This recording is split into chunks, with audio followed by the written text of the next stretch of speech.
you get any of that? Thought it sounded quiet. Did you get the bit about trade finance being big? It's twice the value of the US dollars in circulation today every year, according to the World Bank. Most of it's done by banks. It involves mountains of paperwork, and we're trying to change it. We believe our system to be unique. It lets traders get on with moving goods across the globe while we fund it and allow them to execute online using a simple system.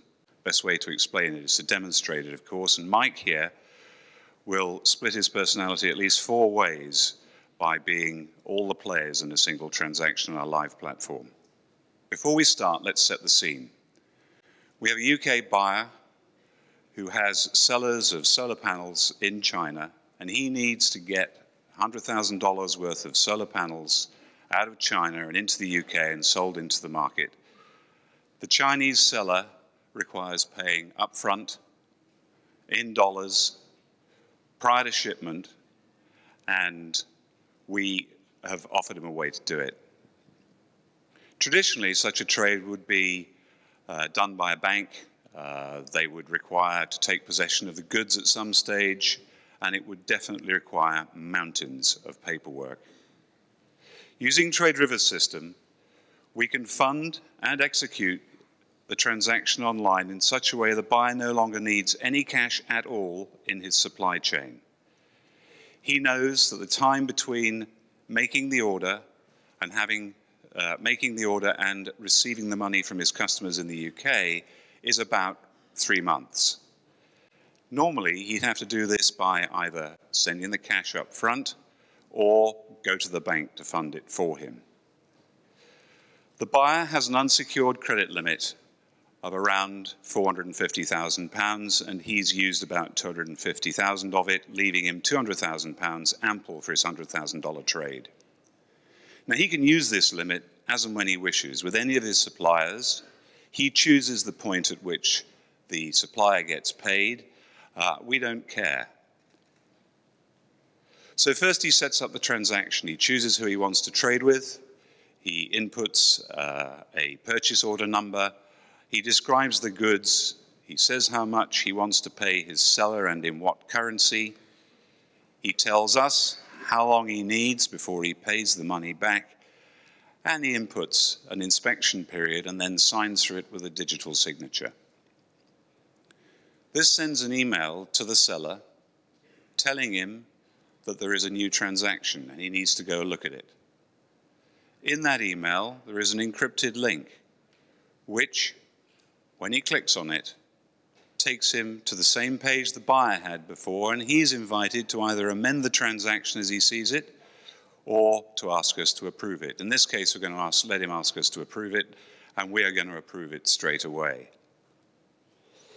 Each step in the process is like this. The seller signs to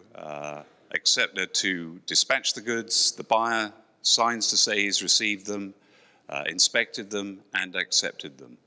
In truth, we don't care where the goods are. This could be done pre-manufacture if buyer and seller want to.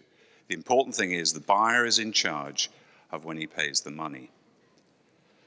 The rubber gets close to hitting the road when the seller issues the buyer a payment obligation. The payment obligation is where the buyer puts himself on the line to pay us back later. It looks a bit like this. And when he signs this document, which is effectively a bill of exchange or a promissory note, he puts himself on the hook to pay us back later, and we immediately pay the seller in cash, in local currency, wherever he is on the planet, and he's gone.